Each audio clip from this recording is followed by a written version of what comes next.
Selamat pagi, salam sejahtera untuk kita semua.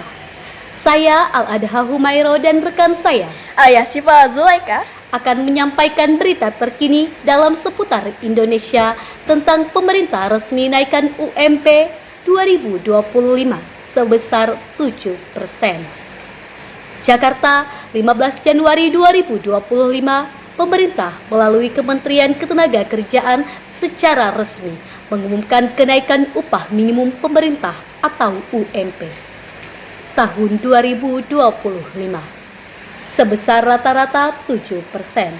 Kebijakan ini mulai berlaku pada 1 Februari 2025 dan ditetapkan untuk provinsi di Indonesia.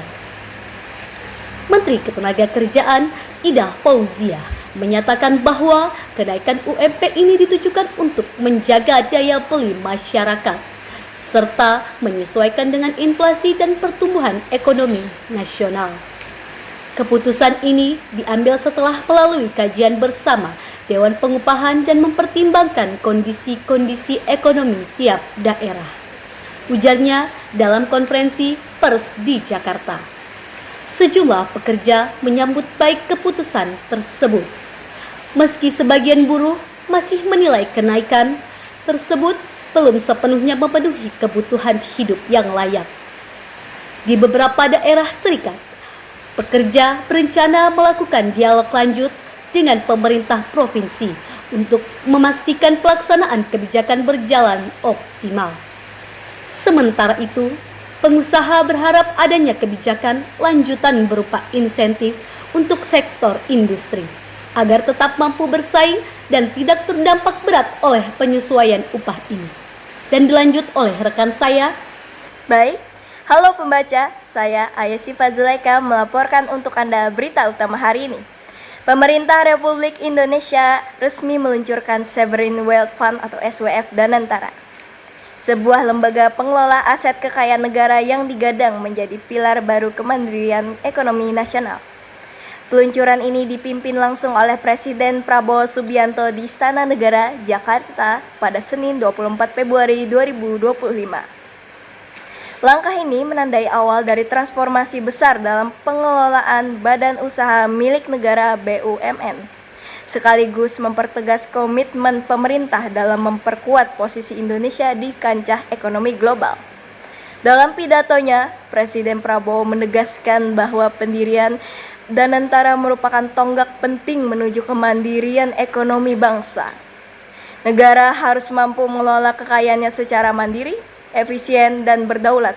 Danantara adalah instrumen untuk memastikan hal itu, ujar Presiden dalam sambutannya. Danantara dibentuk berdasarkan rancangan undang-undang tentang badan usaha milik negara BUMN yang telah disahkan oleh DPR RI pada awal Februari 2025. Selain itu, lembaga ini juga berlandaskan peraturan pemerintah nomor 74 tahun 2020 tentang lembaga pengelola investasi sebagai turunan dari Undang-Undang Cipta Kerja. Dengan modal awal minimal 1.000 triliun yang bersumber dari efisien anggaran 100 hari kerja pertama pemerintahan serta kontribusi 7 BUMN besar. Danantara diharapkan menjadi motor penggerak investasi nasional. Struktur lembaga ini berbentuk super holding yang menggabungkan fungsi Indonesia Investment Authority atau INA dan Kementerian BUMN, menjadikannya lembaga utama pengelola aset negara secara terpusat dan profesional. Tujuan utama pembentukan Danantara mencakup 3 aspek penting, yaitu: pertama, mengoptimalkan pengelolaan BUMN agar lebih kompetitif, profesional, dan terintegrasi dalam ekonomi global. Kedua, mendorong pertumbuhan ekonomi nasional melalui investasi yang berorientasi pada nilai tambah dan keberlanjutan. Ketiga, menyediakan sumber pendanaan bagi proyek strategis nasional atau PSN, termasuk sektor hilirisasi industri dan energi baru yang terbarukan. Melalui kehadiran Danantara, pemerintah menargetkan transformasi besar-besaran terhadap BUMN agar dapat menembus jajaran Global Fortune 500. Memperkuat posisi Indonesia dalam peta ekonomi global. Dengan diluncurkannya Danantara, Indonesia memasuki babak baru pengelolaan kekayaan negara yang lebih modern, efisien, dan terintegrasi. Lembaga ini diharapkan tidak hanya memperkuat kedaulatan ekonomi nasional, tetapi juga menjadi simbol kebangkitan baru BUMN menuju kelas dunia selaras dengan visi Indonesia Emas 2045. Saya Ayasi Fazulaika pamit izin mundur diri dengan rekan saya Al-Adha Humairo. Sampai jumpa kembali.